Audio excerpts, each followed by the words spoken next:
In today's video, we are going to be breaking down one of my favorite cars in GT Sport, and that is the Mercedes-Benz SLS AMG GT3 car. This is a car that was released in 2011, and it is a race car that was developed and currently made by Mercedes-Benz. Now, this car is absolutely ridiculous. I really love it. This car has 570 horsepower.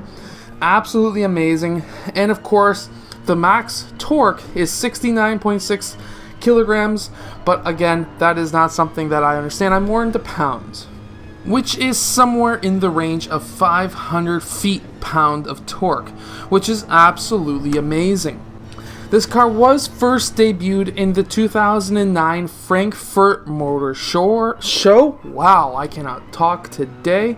And of course, this car is absolutely amazing. So let's get down to how this car actually drives. So in this video, I am using a Logitech G29 steering wheel, and we are going up against other GT3 cars.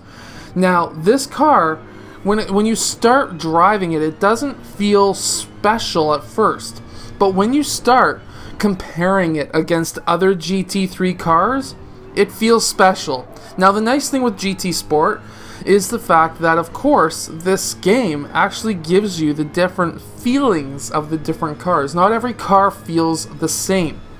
And when you're driving around the track, you do notice that. Versus other cars, if you turn in when you normally would expect to turn in, you usually cut the corner a bit short. Like there, I was a bit closer to that wall than I would personally like. Now, when you start braking for corners, you could start braking for corners a lot later. Oh, that guy. That's the thing with AI in this game. That is the one thing I really dislike, is the AI brakes for usually no reason until a real corner comes up, and then of course they do brake, and they brake harder than you would normally expect or really want to do yourself. But taking that aside, one of the things that you can really do in this car, what I really like, is you can cut the corners a bit shorter, and then when you're coming out of the corner, if you're coming a bit wide, then you can just take your foot off the gas. Do not use the brake. You will slide into the wall. It will allow you to hook when you're coming out of the corners. And that's one of the tactics that I use with this car. And I find great success with that tactic, or that skill, or whatever you want to call it, with this car. Now, I just basically showed it there, and then I didn't show it there. But some cars are different. Some cars, like the Teslas, you can brake into a corner and you'll be fine. It's more four-wheel drive. This car is not four-wheel drive. It's a real-wheel drive car. And you'll notice that this is probably one of the better GT3 cars in the game. I rack this car up against the Mustang any day. Personally, the Mustang is nice, but when you start just touching some of the, like I just cut that short there, I was mentioning that earlier, but with the cars like the Mustang, you can basically lose the rear end a little bit easier. This car doesn't allow you to lose the rear end all that easily, so of course if you're trying to drift the car, it's a little bit harder.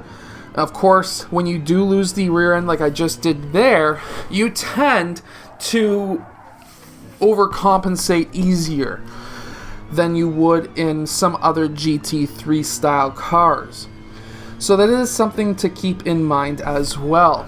Now, this is a mounted front mid-engine, so it's in the front, but it's more closer towards the back. But of course, that's something that you're generally going to have in most GT3 style cars. Now, it is an aluminum frame car, so it's not the heaviest car. It is 3,000 pounds before you do any style of basically any upgrades. So if you're watching this when GT7 comes out, of course, this is the stock numbers that I am giving you. And you're getting quite a bit of car for the price. So of course, this is a $400,000 plus car in GT Sport. Probably will be the same in GT7. The top speed before you do anything to it is 317 kilometers an hour, which is quite quickly. 0 to 100 in 3.8 seconds. Of course, stock. All these numbers are stock, and it is a 6.2 liter V8 engine. Now, this is a lot of fun. Now, in the game it is 570 horsepower. In real life it's 563, but I'm not too worried about that difference. And this car did first debut in Gran Turismo 6. And of course, in Gran Turismo Sport, it is 450,000 credits. And of course, you could use real money for that, or the in-game credits. I would personally not use any real money in Gran Turismo because, of course, or in any game.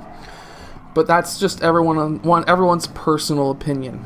But anyways, I hope that you have enjoyed today's video. If you have, hit that like button and subscribe. And I'll see you guys again next time. I'm going to try and sprint this guy to the end, and I did. I win the race. I'll see you guys again in my next video.